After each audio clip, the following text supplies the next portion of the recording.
God bless you everyone. मेरा नाम प्रभात है फ्रॉम prosperitywithprabhat.com।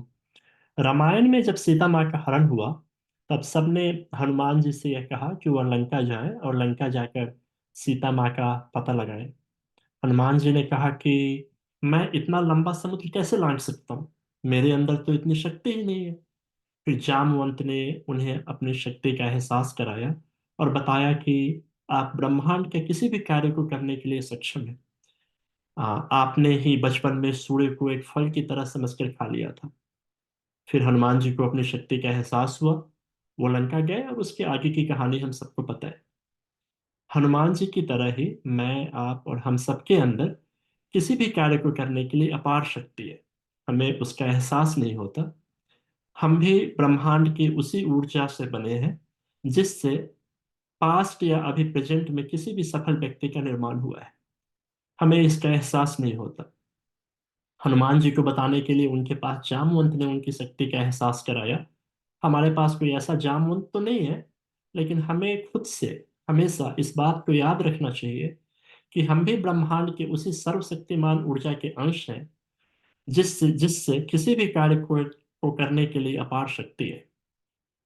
जरूरत यह है कि हमें अपने लक्ष्य को याद रखना चाहिए और उस लक्ष्य के लिए हर दिन एक छोटा प्रयास करते रहना चाहिए। इतिहास में बहुत सारे उदाहरण आपको ऐसे मिल जाएंगे जिसने यह कार्य करके दिखाया है।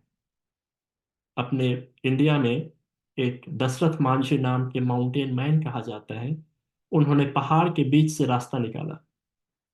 मोटर कार की दुनिया में जिनका नाम सबसे पहले लिया जाता है उनका नाम हेनरी फोर्ड है। उन्होंने 8वीं क्लास के बाद अपनी पढ़ाई नहीं की। थॉमस एडिसन जिन्होंने लाइट बल्ब का आविष्कार किया, वो कॉलेज या यूनिवर्सिटी नहीं गए। एप्पल कंप्यूटर्स के फाउंडर स्टीव जॉब्स, वो यूनिवर्सिटी में 6 महीने के बाद उन्होंने ड्रॉप आउट ले लिया।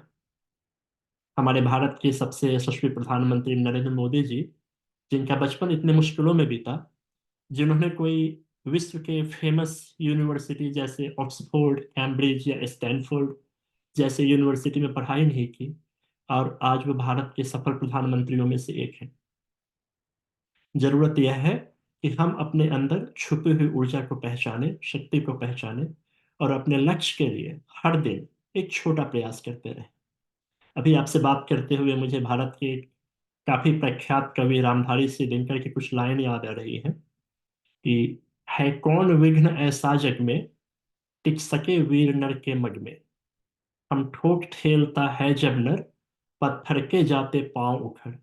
मानो जब जोर लगाता है, पत्थर पानी बन जाता है।